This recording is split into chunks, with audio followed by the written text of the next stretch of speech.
Думаешь, бизнес – это не для тебя? Слишком сложно? Скажи стоп своим сомнениям. Пора действовать. Как открыть собственное дело? Где получить информацию и финансовую поддержку? Практические советы в различных сферах бизнеса. Наши герои добились успеха с нуля, а значит и тебе это под силу. Составь свой бизнес-план вместе с нашей программой. Здравствуйте, друзья! Сегодня в программе вас, как обычно, ожидают истории гомельчан о собственном деле.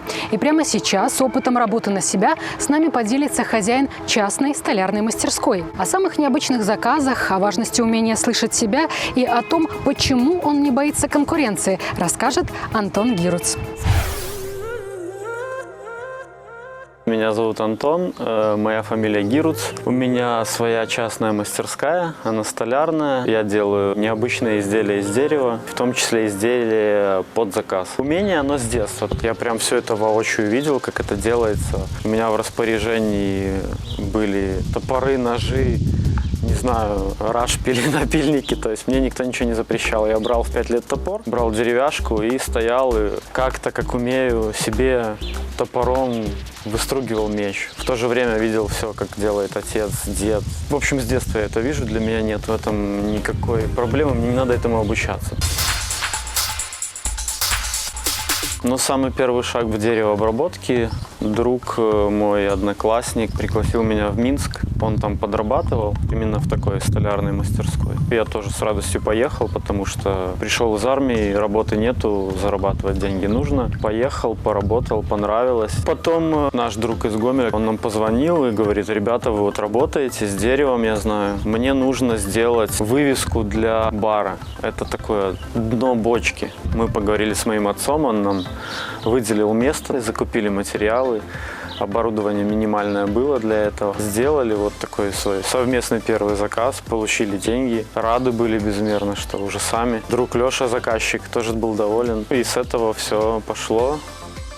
Делал детские городки, где качели есть, где есть горки, беседки. Делал табуретки, делал лавки в органическом таком кантри-стиле. Много разной кухонной утвари, то есть это разделочные доски, прочие фруктницы, там, сухарницы. Сейчас стал делать такие вот предметы декора. Это деревянные вазы, деревянные кашпо для суккулентов.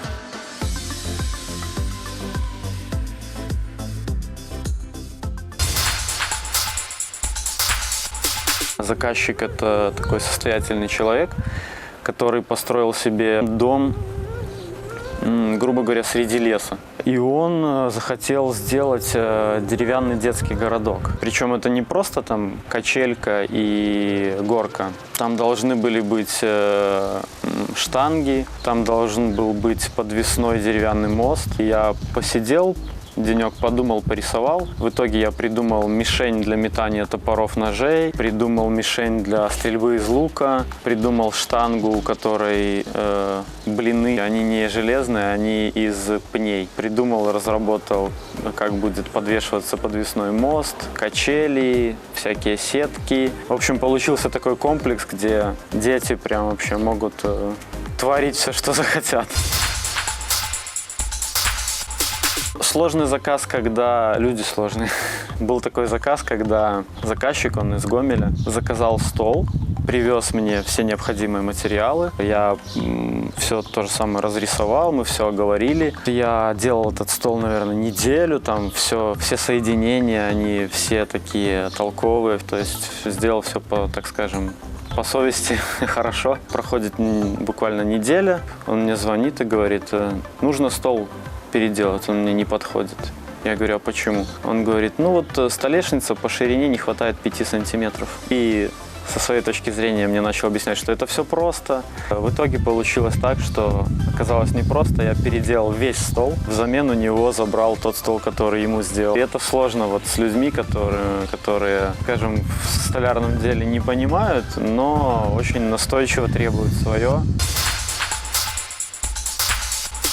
Конкурентность не чувствую, потому что, в принципе, у меня такие изделия, они отличаются от всех. Я стараюсь как-то слушать чутье свое видение, что ли. Делаю зачастую то, что хочу, то, что нравится. В мастерских появляется много, но они делают что-то определенное. Кто-то делает часы, кто-то делает разделочные доски, кто-то делает деревянные детские игрушки. Я могу сделать то, что конкретно хочет человек.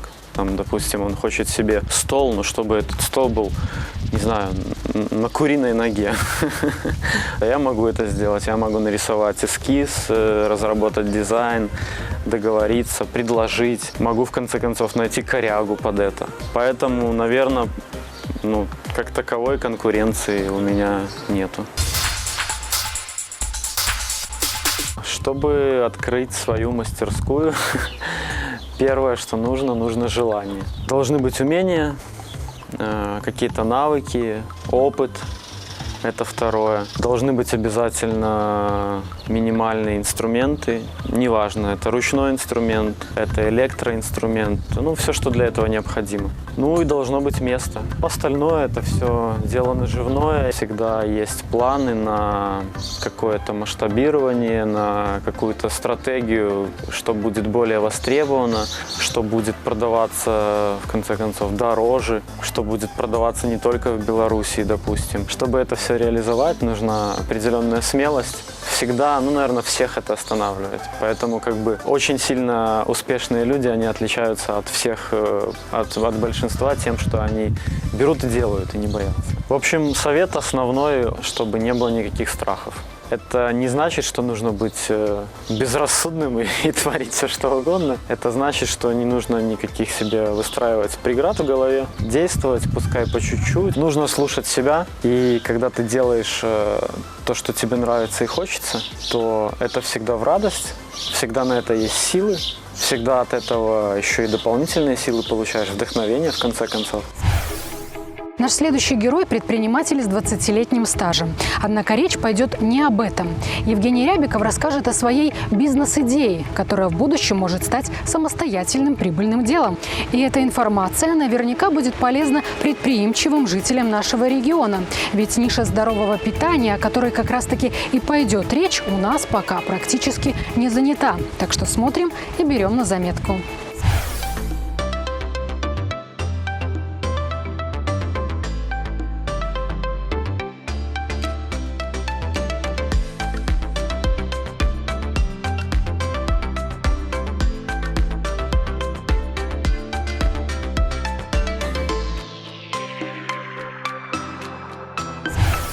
Я Рябиков Евгений. Занимаюсь я в автобизнесе, я продаю автозапчасти на рынке. Это последние лет 20. Лет, наверное, 5-7 назад, когда меня немножко здоровье подвело, мне пришлось обратиться к питанию, к своему. Чтобы заменить продукты животного происхождения, от которых я потихоньку отошел, мне нужно было такой продукт, который бы я...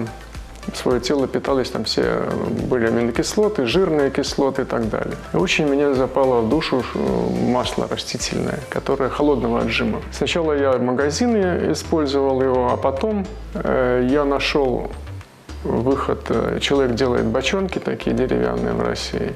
Я заказал и начал делать, отжимать свое масло. Сначала чисто для себя, для своих родных, близких. А когда я начал делать первое масло, я был просто удивлен, потому что я, оказывается, никогда не пробовал хорошего продукта, масла. Я и не рекламировал, не давал никуда ничего, так чисто как хобби. Сейчас хотелось бы просто сделать не просто бизнес для того, чтобы получать какие-то заработки и деньги. Это не цель, а хотелось бы донести до людей, что можно жить, питаться, творить хорошо, вкусно, красиво и недорого. Это все недорого стоит. Вот в таком ключе я хотел бы построить свое дело. Вот это. Льняное масло очень хорошо. Как правило, оно женское, льняное. Но и для мужчин тоже замечательно будет употреблять его. Оно омега-3, омега-6 аминокислоты. Заменяет вам рыбу, тем более мясо. Во-первых, кожа будет шелковистая такая, становится со временем. Пищеварительная система придет в норму. Второе масло, такое более ходовое, это подсолнечное. Оно обладает омега-6 хорошо. Есть у него такая аминокислота, и оно очень хорошо для салатов, для каш разных. С картошкой можно есть, как угодно. Масло еще кунжутное, замечательное. Оно очень с таким ярким насыщенным вкусом. Для кулинарии, для всего. Можно грецких орехов, это с таким ароматом очень сильным. Оно очень более жирное. Если кому-то нужно поправиться, вот, пожалуйста, употребляйте его. Масла можно и миндальное, можно и отдельное черного тмина. Хотя оно больше, наверное, пропиаренное и прорекламированное. Оно, может быть, и не обладает таким действием, как льняное. Но оно хорошо для чистки кишечника, для волос хорошо, для кожи замечательно. Но оно терпкое и очень такое ядреное, можно сказать. Его употреблять надо так осторожно. В общем, всех семечек, семян из любых, которые обладают достаточно хорошей масличностью, можно сделать хорошее масло. Бочонок, вот этот бочонок, он сделан из ясеня. В него закладываются вот семена, семечки перед отжимом. Мешочек специальный, закладываем туда и нагнетаем 20-30 тонн, в зависимости от того, какое семя. И потихоньку его поддерживаем давление 30 тонн, пока не выйдет все масло. Это где-то примерно, если лен, часа 3-4, если подсолнечник, тут поменьше, часа 2. Берем мешочек, он изготовлен из очень прочной ткани, он идет как и фильтр, он отфильтровывает, если что-то, какие-то там примеси были, он не пропускает. Идет только масло. Накладываем семечек подсолнечника целых, алтайские семечки.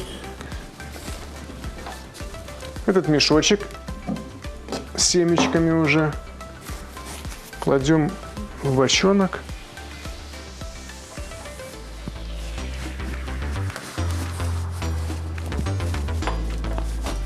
Трамбуем его немножко.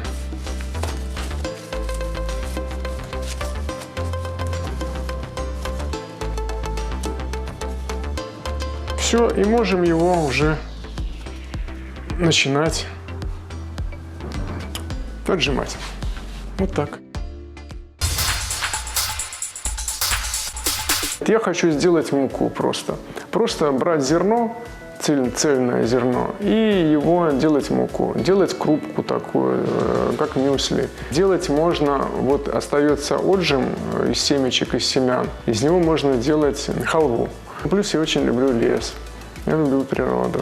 Я заготавливаю летом травы разные. Иван-чай. На основе иван-чая там добавлением жасмина, тоже тархун, чебрец. Можно ферментированный, можно не ферментированный. Вот хотелось бы заполнить эту нишу и показать нам, гомельчанам, что нужно есть можно.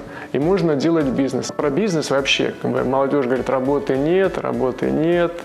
Кто вам даст работу? Вы сами должны это делать. Должны сами на себя работать. По интересам по своим. Кто-то хорошо рисует, будьте дизайнерами. Кто-то может готовить пищу. Сделайте пищу легкой, питательной и полезной, пожалуйста. А я хочу, честно говоря, если получится, даст Бог, сделать действительно небольшое помещение, может, кафе какое-нибудь, сообщество какое-то найти, чтобы люди приходили туда, могли выпить хорошего чаю с травяного сбора лесного, чтобы могли съесть кусочек халвы настоящий. Полезный завтрак, мюсли так называемые, из пророщенной пшеницы, например, с орешками, там, с изюмом, с маслом. Вот такое пожелание мое. Делай то, что любишь, не бойся творить, и все преграды у нас в голове. Эти тезисы из сегодняшних интервью, пожалуй, важно помнить каждому потенциальному предпринимателю. Вдохновляйтесь историями наших героев и воплощайте свои мечты. Это была программа «Бизнес-план». До встречи в следующих выпусках.